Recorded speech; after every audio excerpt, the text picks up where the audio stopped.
అందరికీ నమస్కారం. భాగవతంలో ఎన్నో అద్భుతమైన ఘట్టాలు ఉన్నాయి.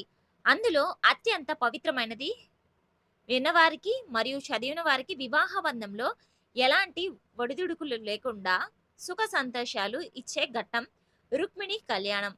సాక్షాత్తు ఆ లక్ష్మీదేవి అవతారమైన రుక్మిణి జగన్నాథుడైన శ్రీకృష్ణుణ్ణి ఎలా వరించింది, వారి వివాహం వెనుక ఉన్న ఆసక్తికరమైన కథ ఏంటి, ఈ రోజు మనం ఈ వీడియోలో క్లియర్‌గా తెలుసుకుందాం. ఈ వీడియోని ఎక్కడ స్కిప్ చేయకుండా ఎండింగ్ వరకు చూడండి. అలాగే చిన్న లైక్ మాత్రం మర్చిపోవద్దు.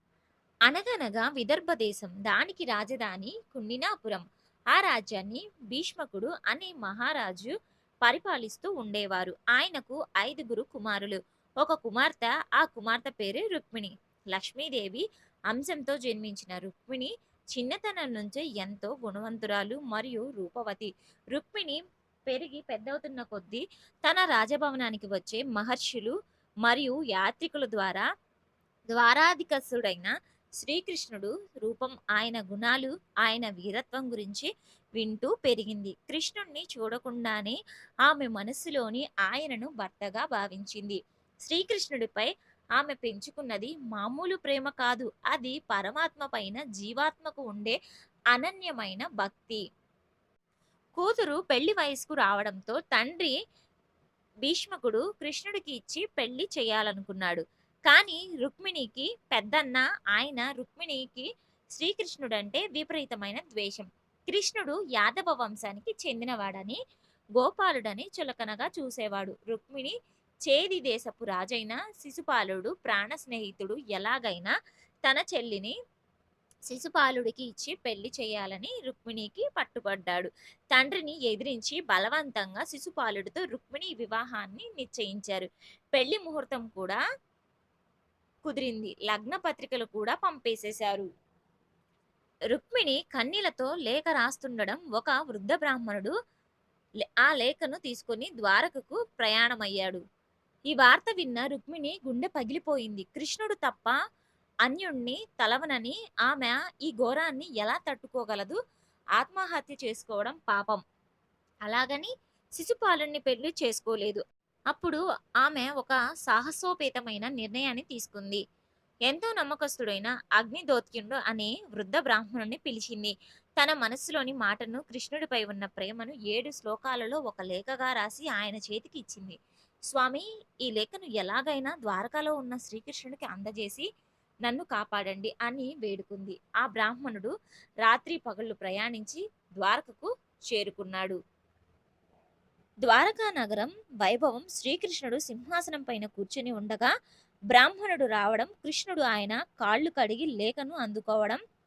ద్వారకకు చేరుకున్నాక బ్రాహ్మణుడు శ్రీకృష్ణుడిని ఎంతో గౌరవంగా ఆహ్వానించారు. రుక్మిణి పంపిన లేఖను కృష్ణుడికి అందించారు. ఆ లేఖలో రుక్మిణి ఏం రాసిందంటే, ఓ ప్రాణనాథా, నీ గుణగుణాల గురించి విని నా మనస్సుకే నీకే అర్పించాను. లగ్న పత్రికలు పూర్తయ్యాయి. శిశుపాలుడును నన్ను తీసుకువెళ్ళడానికి వస్తున్నాడు. సింహానికి చెందవలసిన భాగాన్ని నక్క ఎత్తుకెళ్తుంటే చూస్తూ ఊరుకుంటావా? పెళ్లి రోజు ఉదయం నేను నగర శివారులో ఉన్న గౌరీదేవి ఆలయానికి పూజకు వస్తాను. అప్పుడు నువ్వు వచ్చి నన్ను రాక్షస పద్ధతిలో, అంటే బలవంతంగా రథం పైన తీసుకువెళ్ళు. నువ్వు రాకపోతే నా ప్రాణాలు విడుస్తాను. ఈ లేఖ వినగానే కృష్ణుడి గుండె కరిగిపోయింది. రుక్మిణి మనసును అర్థం చేసుకున్న కృష్ణుడు వెంటనే తన సారథి ధారకుణ్ణి పిలిచి రథాన్ని సిద్ధం చేయమన్నాడు.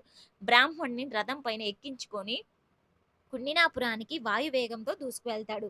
వివాహం తెలుసుకున్న బలరాముడు కూడా పెద్ద సైన్యంతో కృష్ణుడికి వెనుక బయలుదేరతాడు.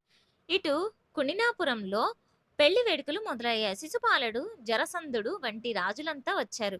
రుక్మిణి గౌరీదేవి పూజ కోసం కందన రంగానికి వెళ్తున్నట్లు కన్నీళ్లతో ఆలయానికి బయలుదేరింది. మనసులో కృష్ణుడిని ఇంకా రాలేదేంటి అని ఆరాటపడుతుంది. పూజ ముగించుకొని ఆలయం వెలుపలికి రాగానే అక్కడ గరుడ ధ్వజం ఉన్న రథం కనిపించింది. సాక్షాత్ శ్రీకృష్ణుడు అక్కడ నిలబడి ఉన్నాడు. కృష్ణుడు రుక్మిణి వైపు చూసి నవ్వి ఆమె చేతిని పట్టుకొని అందరూ చూస్తుండగానే తన రథం పైన ఎక్కించుకున్నాడు. ఇది చూసిన శిశుపాలుడు, రుక్మిణి సైన్యాలు కృష్ణుడిని అడ్డుకోవడానికి వచ్చాయి. కానీ వెనుక ఉన్న బలరాముడు తన సైన్యంతో వారిని సమర్థంగా ఎదుర్కొని ఓడించారు. తనను ఎదిరించిన రుక్మిణి కృష్ణుడు క్షమించి కేవలం తల ముండనం చేసి వదిలేసేశారు. అలా శ్రీకృష్ణుడు రుక్మిణీ దేవిని ద్వారకకు తీసుకొచ్చేశారు. దేవతలు, మునులు, వసుదేవ దేవకి సమేతంగా ద్వారకా నగరంలో శ్రీకృష్ణుల రుక్మిణి వివాహం కన్నుల పండగంగా వైభవంగా జరిగింది. రుక్మిణి సాక్షాత్తు లక్ష్మీదేవి కాబట్టి ఈ కళ్యాణం చూసిన వారందరి ఇళ్లల్లో లక్ష్మీ కటాక్షం సిద్ధిస్తుంది అని భక్తుల నమ్మకం అన్నమాట. భక్తితో పిలిస్తే ఆ పరమాత్ముడు ఎంత దూరంలో ఉన్నా పరిగెత్తుకుంటూ వస్తాడని చెప్పడమే ఈ రుక్మిణి కళ్యాణం యొక్క ముఖ్య ఉద్దేశం. ఈ పవిత్రమైన కథ మీకు నచ్చినట్లయితే తప్పకుండా లైక్ చేసి షేర్ చేయండి. మరిన్ని ఆధ్యాత్మిక విశేషాల కోసం మన ఛానల్‌ని ఇప్పుడే సబ్స్క్రైబ్ చేసుకోండి.